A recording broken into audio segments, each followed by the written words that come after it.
So I'm not a fan of presentations nor my notes. I'm more of an off-the-cuff kind of person. So if you go to the slide deck, I apologize of my random thoughts. So it happens to just be pretty awesome after Ryan's presentation, which I wish I would have been informed that dress code was a thing. I would have wore my fancy jacket and, disruptor, whatever. But, as we talk about this world of opening up our referrals more upstream, right? And being able to have people think differently about hospice. When you go into the grocery store, people say, "What do you do for a living?" And you say, "I'm a hospice nurse." What do they do? Oh, so sorry. Oh, I don't know how you do your job, right? Like, we all hear the same thing. And so as we try to overcome this barrier, we've been through, this has been 20 years for myself in this industry. So I started the career thing, and I'm going to change the word hospice, right? We're going to change this. We're going to come up with a different way. We're going to use palliative care. We're going to do all these things when really at the end of the day, what is the problem really that we're trying to fix? That's the perception, the stigma attached to it, right? And so how do we do that? And really, it's by having an opportunity when we get contact from these people, when you create that awesome, fish hook, which I was on a fishing trip and I'm not really good at setting the line, so I'm going to practice that for next year. But when you get that person on the line, how do you handle them? What do you do? What do you say? And how do you make sure that that experience for them changes their lives? And so we're going to talk a little bit about this. I'm going to get my clicker here. And really we call it rolling out the red carpet because you have an opportunity to either make or break the experience of patients and families that come in contact with your organization.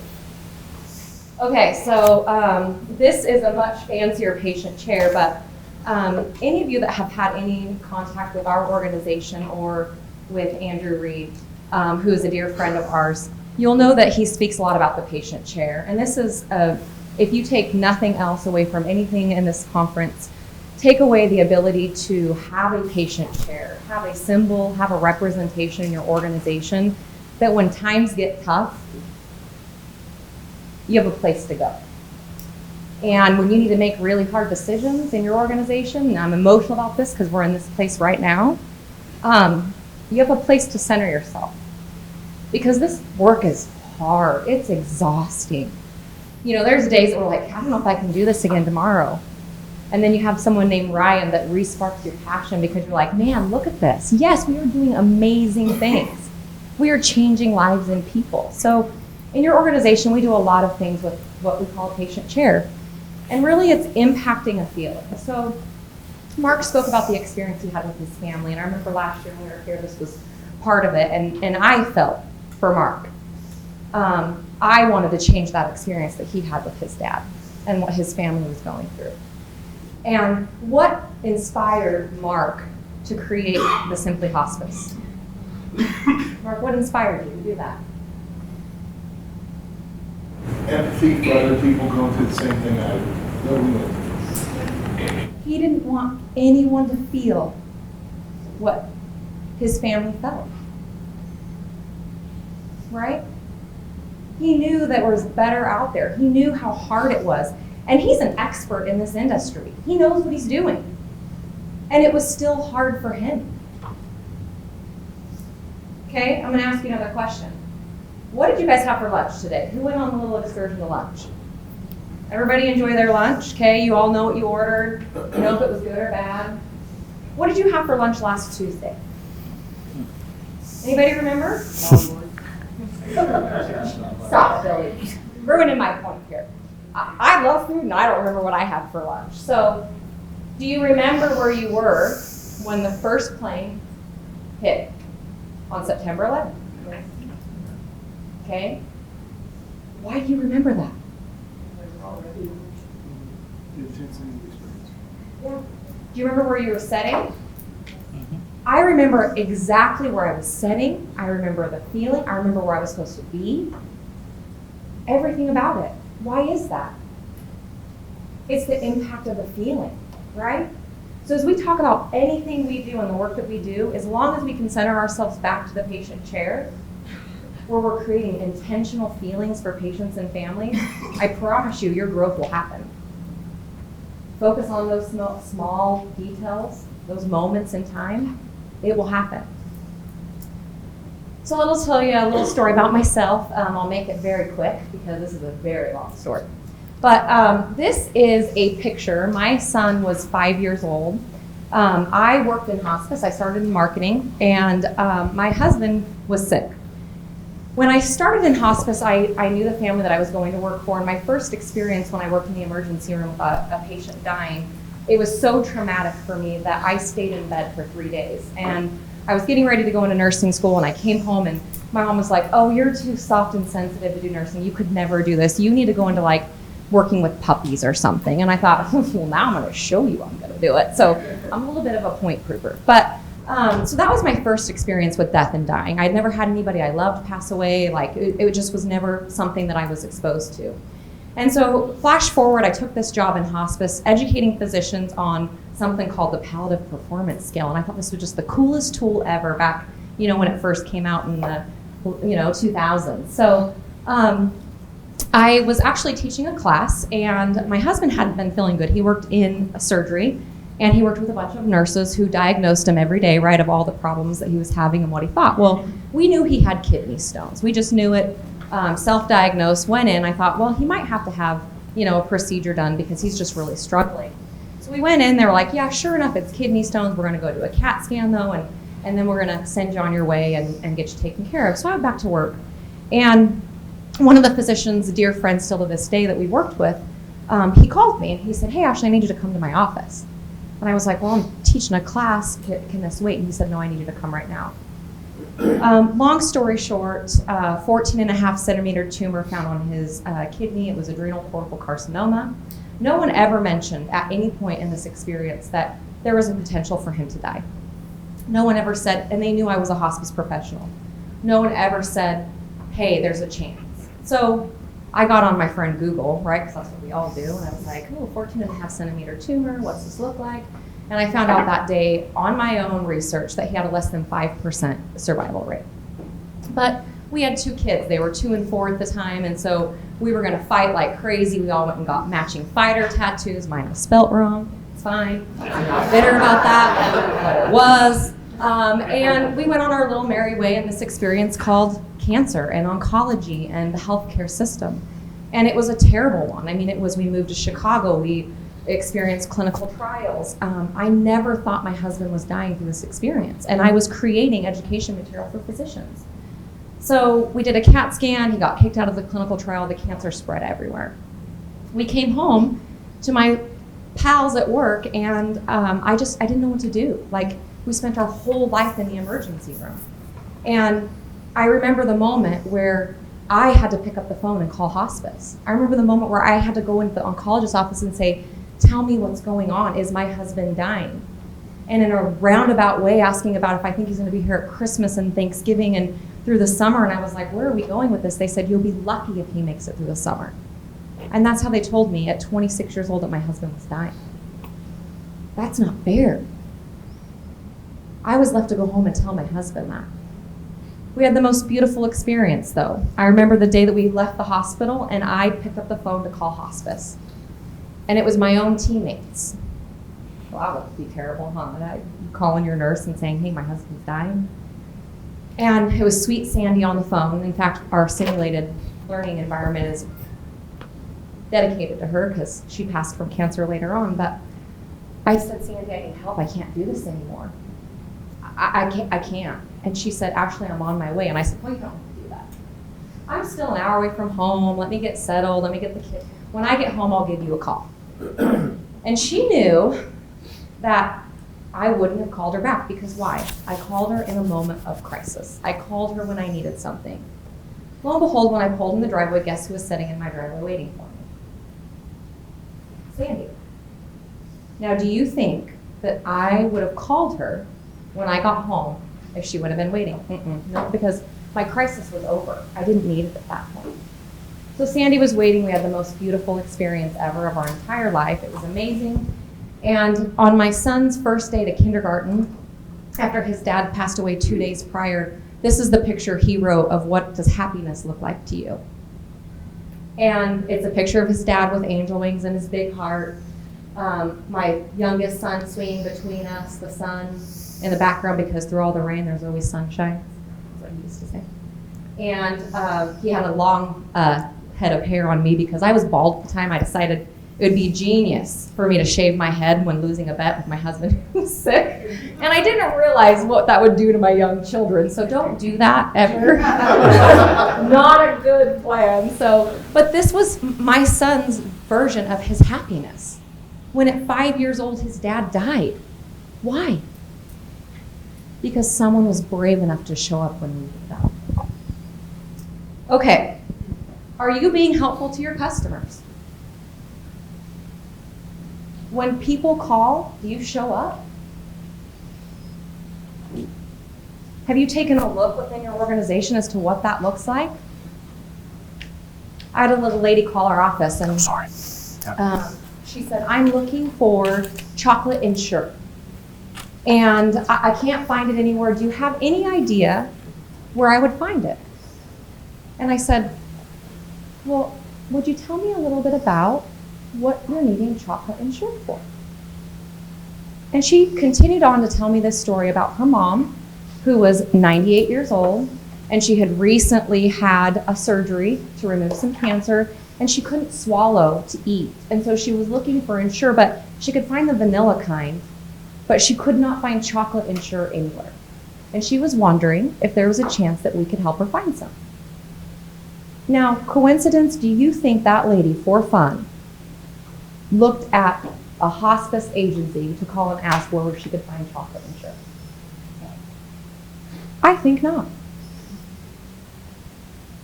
What would have happened if I would have taken that call and I would have said, oh yeah, you can get it at Walmart. It's over in the aisle by, the diabetic care and, the protein shakes. There's all kinds of flavors. I would go down there and do that.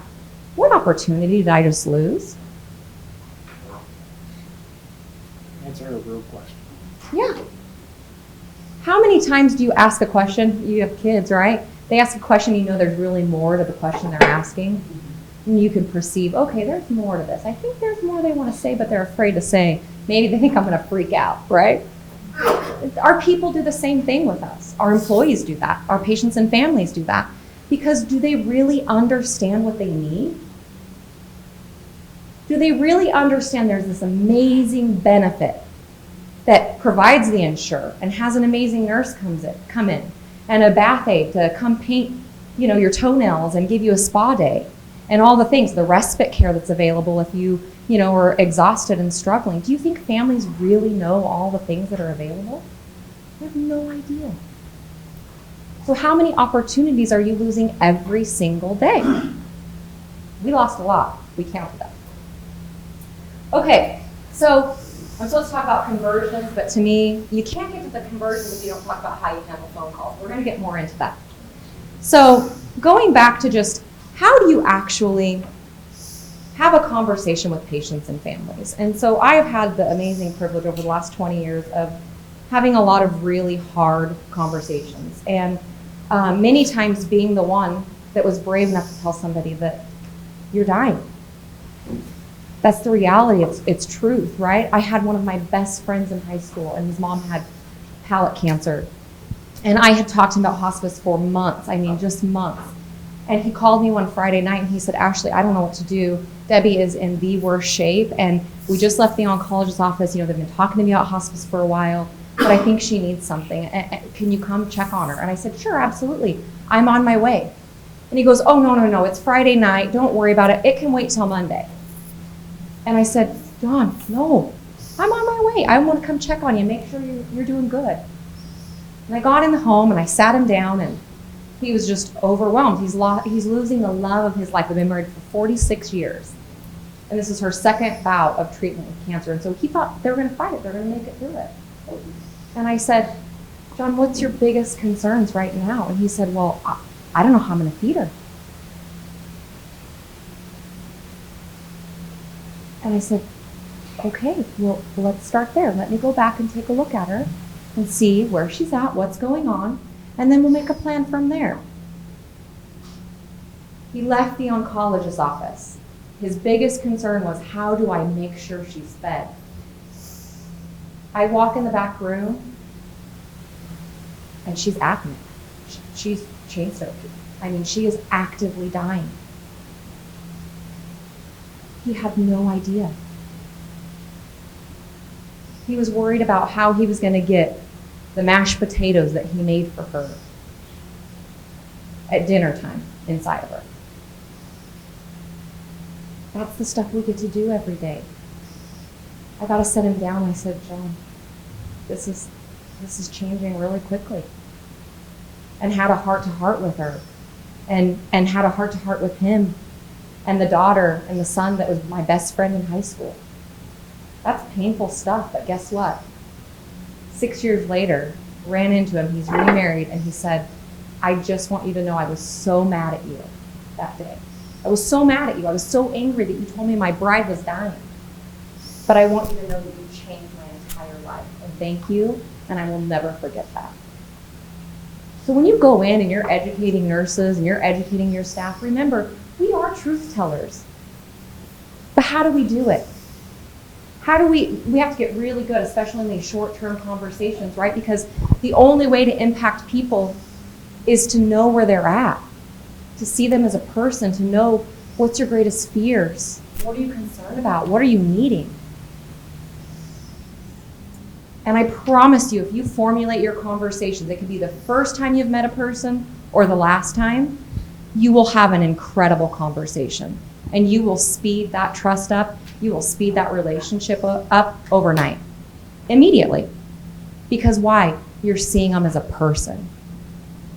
You know the story, you know the Purple Hearts, you know all those things because you talked to them and knew their concerns, their greatest fears. When we do phone training, this is actually something that we focus on a lot.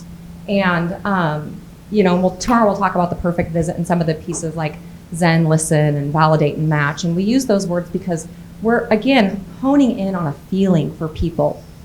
And I remember this time that I was on a visit with one of our program representatives that was doing info visits, and we had a patient named Mary. And, well, Mary was the wife, but Mary said, my biggest concern is I don't want anybody to see my husband naked. I've been married to him for 65 years, and I heard that you guys have bath aids to come in, but I don't want anybody else to see him like that. I want to be able to provide that care for him. Okay? Our wonderful program rep, her intentions were great. She saw that Mary's husband knew that he needed the bath, and she knew she could do it. Like, we have a great team of aides that could come in and do this. And she threw up all over Mary. I mean, she went into hospice is this, and it can do that. Oh, and we have a bath aide, and she can come in and give him baths 3 days a week, and on and on and on. And you could instantly see Mary just shut down. And she shut down because, again, she had one concern. And that was for someone not to see her husband naked. And we did our hospice show up and throw up. Right? How many times do we show up and throw up to somebody on the phone? Anybody guilty? Anybody in your organization do that before? Yeah. Are we creating red carpet experiences for patients and families? How do we know if we are? I'm not great at PowerPoints, but I wanted to put like boulders down the middle of the red carpet and say, what unintentional barriers are we creating for patients and families? So I have a couple of questions for you. Are we making it easy to do business with your organization?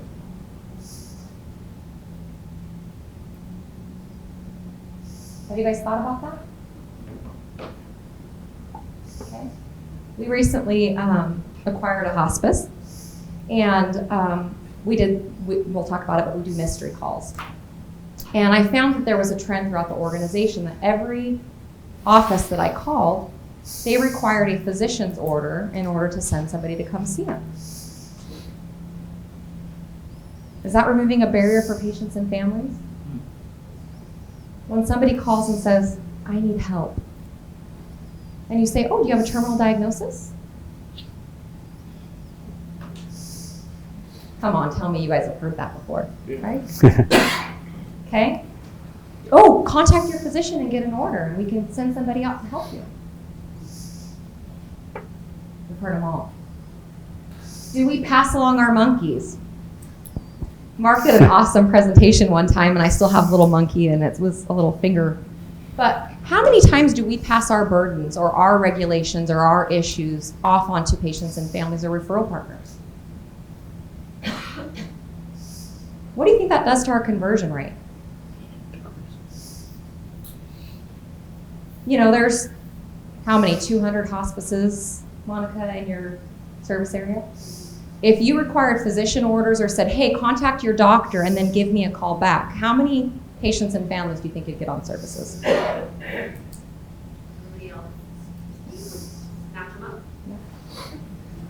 So think about that. Think about that as you're looking and being intentional to creating this feeling of how many monkeys are we giving back to other people, and what can we do to simplify this process? Is the language we use overwhelming or medically focused? So remember, as you're having conversations with people, I promise you, goals, needs, concerns. And when you tell them about how you can solve a problem for them, don't throw up all over them. Don't say we have general inpatient care that can solve that, or Medicare allows us to have respite care. That means nothing to them.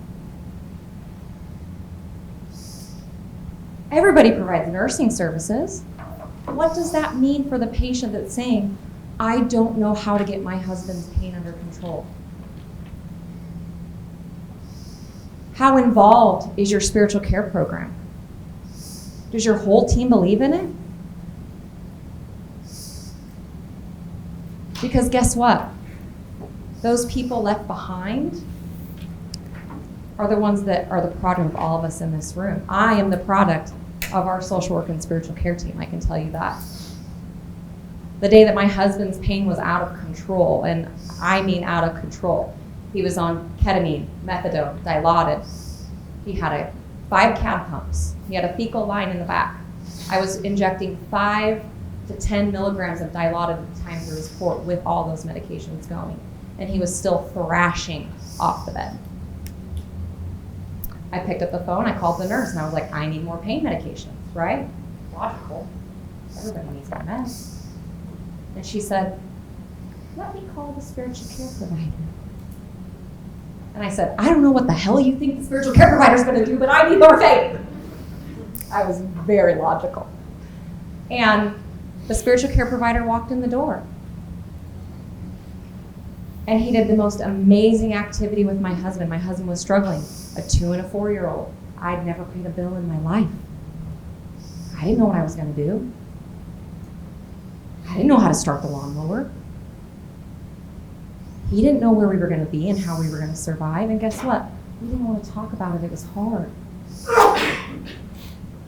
We didn't want to have the difficult conversations. They didn't want to know where I was. I was thinking all kinds of things I shouldn't have been thinking. Right? That's what real life and what we do. And he gave this amazing Celtic prayer, and he said, you'll be just around the corner. And his whole demeanor changed, his brow unfurrowed. I didn't have to give one more bolus the entire rest of his life. Not a single bolus. Because his spiritual pain was gone, his social, emotional pain was gone. But you know what? I didn't know what that was. But guess what? My team did. They knew from having those conversations from the beginning, before we even started on hospice, what his fears were, what his greatest concerns were, what my needs were. Without that, we would have never had the experience we had. Without slowing down, from intake all the way through the experience, having difficult conversations. And it changed and made me who I am. Thank you. So what are we doing to promote collaboration of the team and make sure that our patients and families know what these services can actually do for them based on the needs they have? Not the whole service, bite size. Okay, what metrics and tools do we have to know if we have a healthy intake department and conversions? Does anybody track speed to first visit? do? Yeah, we track speed from referral to first visit. The only reason we're not 100% is because a lot of times families don't want you to come in for a day or two, Totally. children or whatever. But I think our internal goal is about 75% within 24 hours For the first visit? for the admission. Yeah, for the admission Awesome. visit. Perfect, so speed to admit. Everybody track referral source? Yeah? Conversions. Everybody have an active conversion rate? Do you know what that is? Do you find that a powerful tool for educating your teams? Somewhat? Why not? I'll just keep that. What we see is really, we divvy that out by nurse, admission nurse or whoever goes out there first, because what we see is, more green staff may be less effective at talking about all the benefits of hospice, where they may not, to your point, pick up on what the family is really needing to hear. And then, if you have a lower conversion rate, nurse A versus nurse B versus nurse C, that is an opportunity for additional education and kind of highlights that variance. We also track conversion rate by the referral source type, right? Because sometimes it's easier to get a conversion with a hospital referral, maybe compared to a call-in, right, or whatnot. So we track it by the type of referral source, and then we can identify it also by the business development rep to find out what's our education pitch out there. Where we need to focus our recruitment efforts. Yeah, that's something that we found definitely is type. It tells us how's our phones doing, right? Our answering and process of that. How is it our process of our interactions with physicians, facilities, all those different pieces. And so looking at conversion rate based on referral source is definitely a very important piece of it. We ran about 80% conversion rate within our organization. And that was after a lot of hard work and a lot of pieces, which really all of this impacts the conversion. But for us, it was an actual true conversion rate. So this was actually web, social media, phone calls, physician orders, everything in one. We considered anything where we had name and permission to contact a referral. And we were at a 75 to 80% conversion rate company-wide. And so again, that took all of these pieces working. When you know your conversion rate drops, the first thing we looked at is how are we handling our phones and what do our conversations look like at the bedside? And you will find a lot of things by just going and writing with the people doing your first visits. Again, Susan's intentions were not bad to tell Mary that her husband could have the best bath of his life. But she wasn't really listening to the needs of the person that she was serving. Okay, reasons for non-admission. This is my favorite one. Looking at the number of evaluations that you've done. Are you building a case for those that maybe are those borderline patients that you need to send back and have somebody go reevaluate in 30 days? Sometimes it's 2 weeks. We've recently had a lot of, I don't know, who's got a TPE? Aren't they awesome? You love them. There's a very large focus on long length of stays right now. And one of the pieces that we've learned throughout our experience is that when you have a really healthy referral and conversion process, you actually can use that documentation in fighting the audits. And so when they look at that first benefit period and they say, oh, you admitted a borderline patient that wasn't appropriate, if you have the history to say, hey, we did 3 evaluations, this was the documentation, boom, boom, boom, it actually makes a huge difference on your audit. So that's something that we look at very closely. How many people use mystery calls in their organization? Okay, what's your process for mystery calls?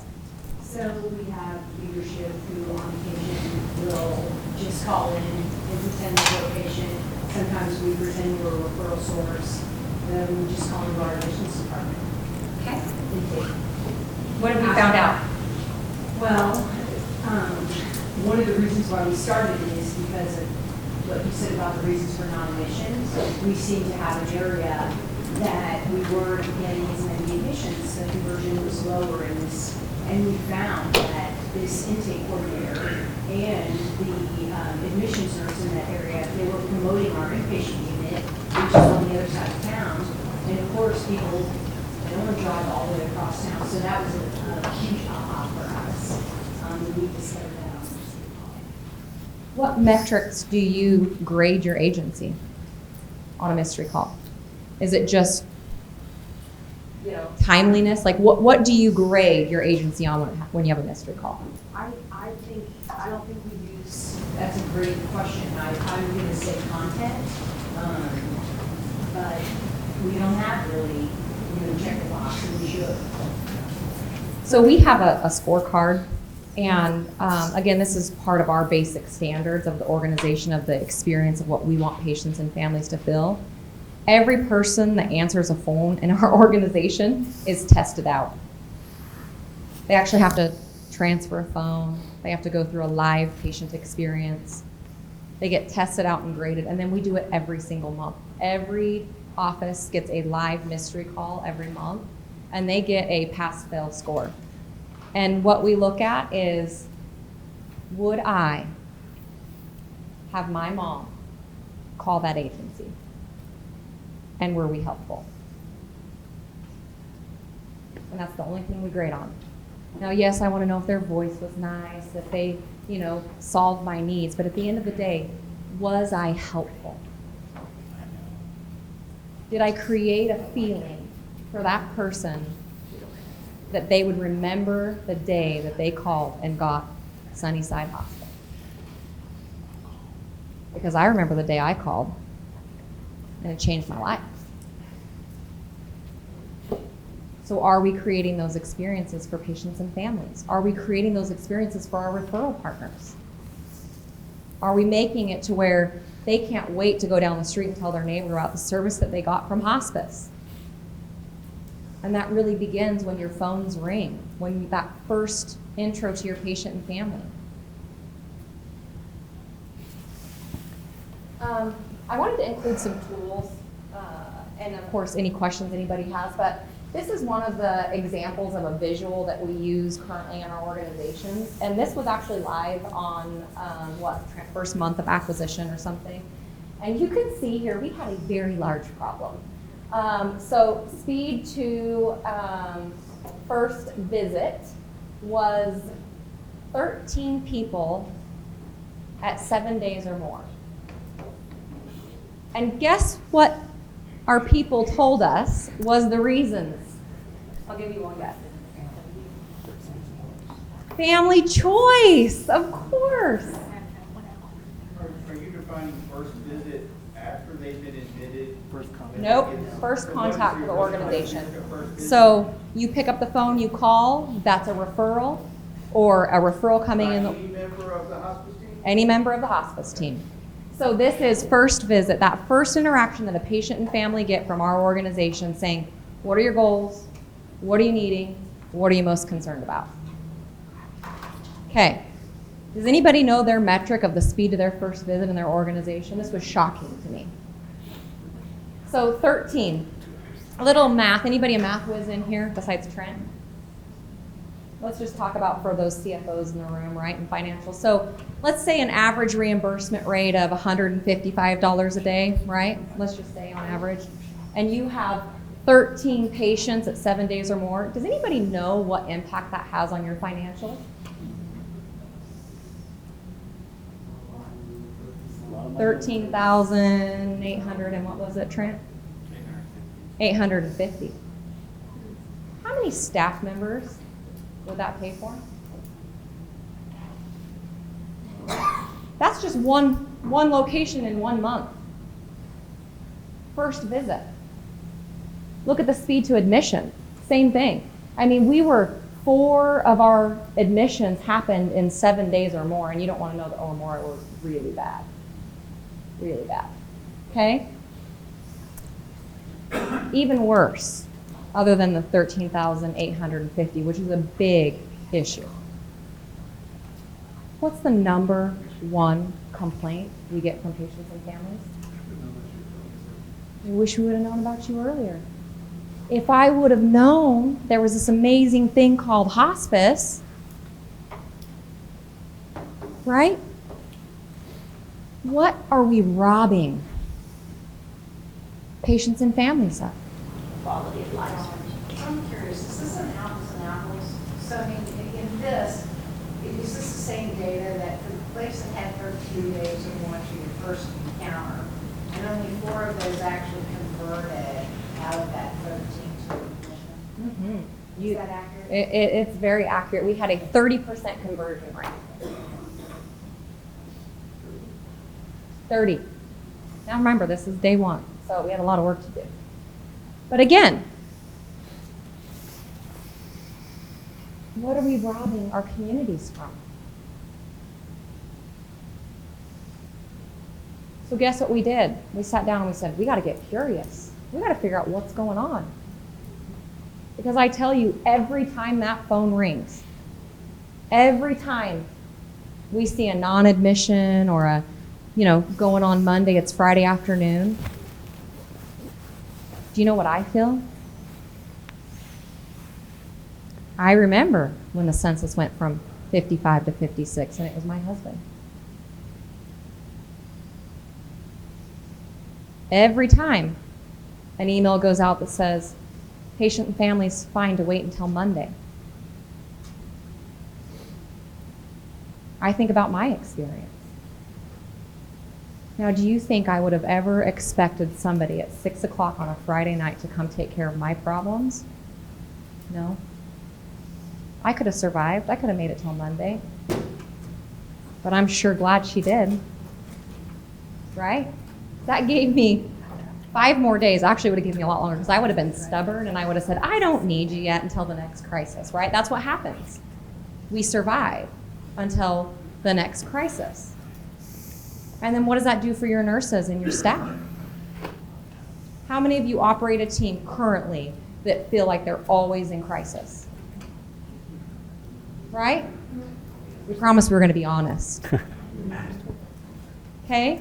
That's taking them from days of building a relationship to know their true goals, needs, and concerns. To educate them, to anticipate their needs, to prepare them. We aren't providers of care. We're educators. We need to be teaching our patients and families how to take care of that crisis in the middle of the night, because our nurse may be an hour and a half away. And have you ever called 911? Anybody? Waited? How long's 3 minutes? It's life. It's an eternity when you're in a crisis. Everything that we do, every detail, every piece matters, every measurement. So I encourage you to look at those. This is just an example of one of the tools that we use within our intake department. And we call it the perfect phone encounter. And we have what we call IRMs, image recall mechanisms. That just helps them determine quickly and give reminders and cues as to what a piece of the visit or a piece of the experience is.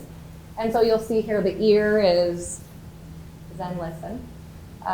We have validate and match, so they use exact language. I had a guy call and say, I feel like I'm being eaten by alligators.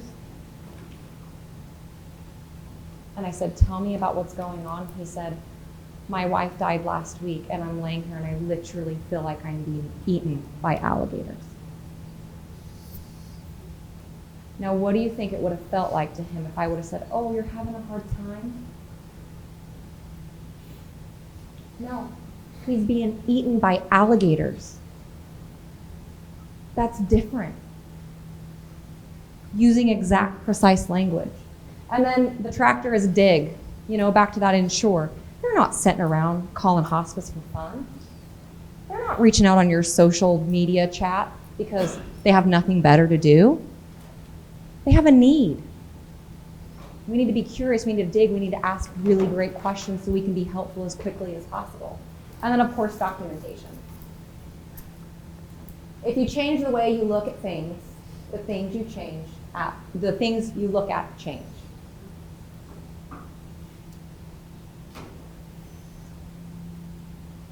Everything that we do matters. every detail, every conversation, every interaction, every first visit is just as powerful as the 9th on-call visit you made that same day. Are your staff trained that way? Because I tell you, if my husband is the 9th visit of your day, he better get the same care that the first one did. We don't have chances for redos. We don't get second chances. We don't have an opportunity to say, I wish if I had a hospice experience again, I would have done this differently. We get one chance. And it begins throughout your intake.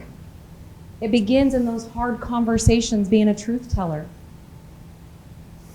And it ends by creating experiences and impact that I got to create. I get to survive. I get to be a fig turd. They forgot the H in my tattoo, by the way. I get to be that because of all of you. But took care of my husband and my babies. And the bravery of one person showing up and having a hard conversation with me. So who today can you think of that needs to have a heart-to-heart conversation? I promise you, if you look through your pending patients, there's at least one. And think about one more day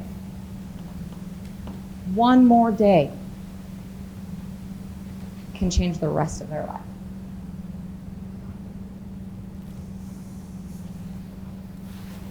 Questions? I have no idea what time it is. You're looking good. You're fine. Thank you for the reminders of what we do, because it does start from who answers the phone until the very end. So as an experienced hospice, very close to home. But going back to you saying, how do we work, but how do we allow others to work better with our organization, and that example that you said? I can go back to, we had a patient here recently, and patient was on, I'm going to be very honest, 11th cert, right? I don't like those. But they still have a need, right? So they took them on way too early, and then we have to then share that baggage that's coming with them if they're appropriate. They had not been to the doctor in a while, so without that, they need an order for us to come and see them, right? So walk us through that compliant piece, because what I've learned throughout the years is you have your protocol of your agency, you have your protocol, we have ours. Some agencies say, we'll go and start the relationship there and write an order to the patient if we have enough, obviously the doctor, all that. But then other agencies, like for example, will then go out to even see if the patient is appropriate without an order. Yeah. So this is walk especially in different states. Now I'm going to make the cliff note that I am not a Medicare representative. I am not a physician. I am not providing legal advice and all these other, stipulations that we have to do. But this is a real life problem. For our organization, an order requires an assessment or action, and so we do not have the philosophy within our organizations that you have to have an order to go be helpful to somebody. Just no different than if my neighbor 3 houses down had a question or need about his wheels and tires, my husband would not need to go through a whole process to give him advice on, his wheel and tire setup. So for us as an organization, we believe that we send anybody to go have a conversation, address goals, needs, and concerns, and address with people quickly, because that helps them navigate. It helps them make decisions. Now, I'll give you an example. I had a call Friday afternoon. Patient was brand new to our area, had never been to a doctor, and the daughter called and said, I'm pretty sure my mom's dying. She fell down the stairs and broke her neck. We went to the hospital. They didn't help us. They sent her home and said, yeah, there's nothing we can do for her. And of course, my admission nurse, who also happened to be in compliance, said, well, we can't help this. There's no way. I need an order. I need, all these things. And I said, go lay your eyes on the patient. We're not asking for an assessment. They just came from from the emergency room and the physician said there was nothing they could do, which we live in a rural community. This happens a lot. I mean, we have bleeds and all kinds of things where patients are like, I don't want to go through this process. I want to go home, put my duct tape on my pants and tie my, drawstring with my, baling twine, and I am ready to just go off into a hay field. So again, different community dynamics definitely apply here, but she went and the patient was literally actively dying. And so we had a nurse practitioner on staff, we had a physician that would go to a home visit, and we got the patient taken care of. She had no primary care physician. Again, it just depends on your agency standards of what you do. So I will tell you that a fantastic medical director and a nurse practitioner is vital to an organization. And if you have not had the conversation about their comfortability in doing these types of things, you should. Because it's not if, it's when it's going to happen. Does that make sense? Now, again, you can't lay eyes and assess a patient without, physically touch and assess without having an order. But Right. do you have anything to add to that compliance, Trent? Any other questions? Yeah. That's kind of what we run into and what we do is we'll go out and just look at anybody. And then, because technically, it's my understanding, like, I don't have to have an H&P legit, but I need an H&P to validate my audit, right?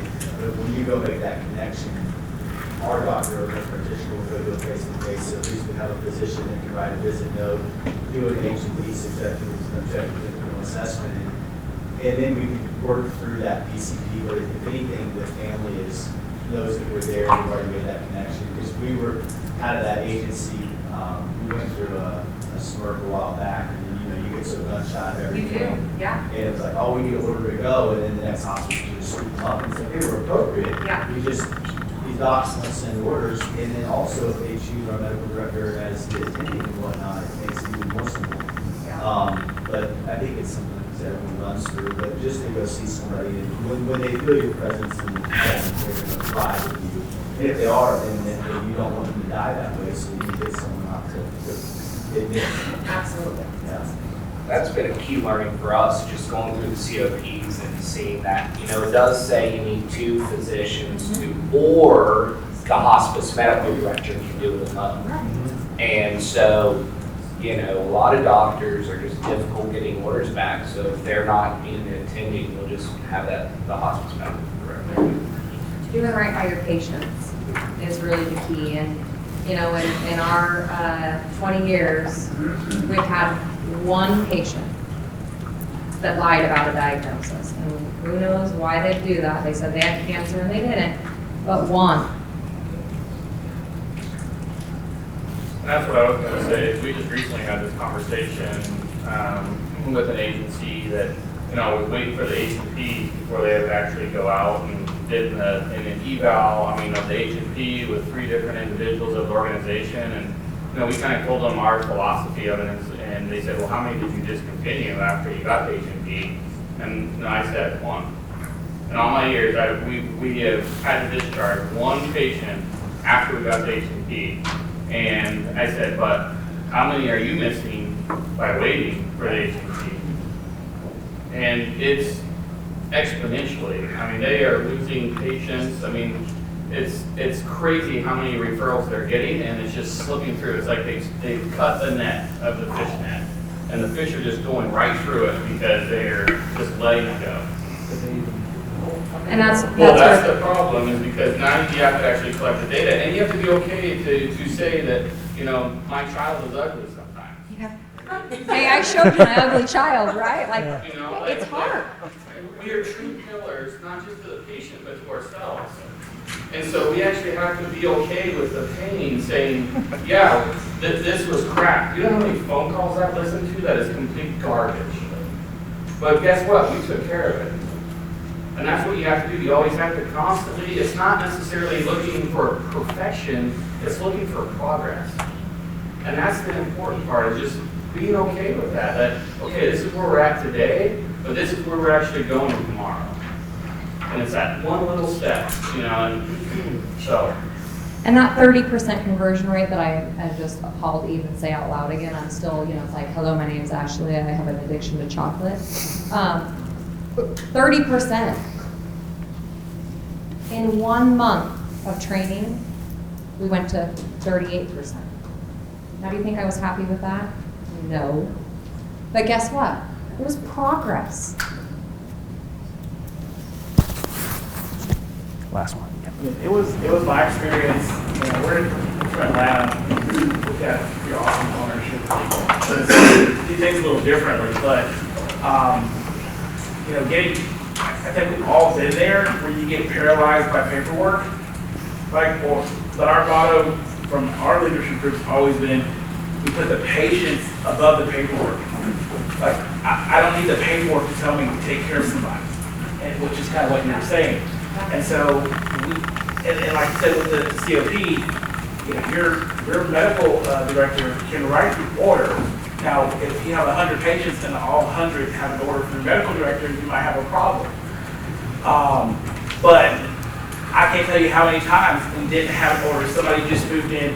I just got my mom from South Carolina. My sister had her for the last 5 years. I don't know what's been going on, but she's extremely sick. I took her to my PCP. I couldn't get an appointment until 3 months from now. I don't know what to do. My neighbors told me to call you guys. Can you please come out and just take a look and tell me what I should do, where I should go, who I should be connected with? We go out, the woman's actively dying. We get her admitted to hospice, no order, no H&P. She dies within a week.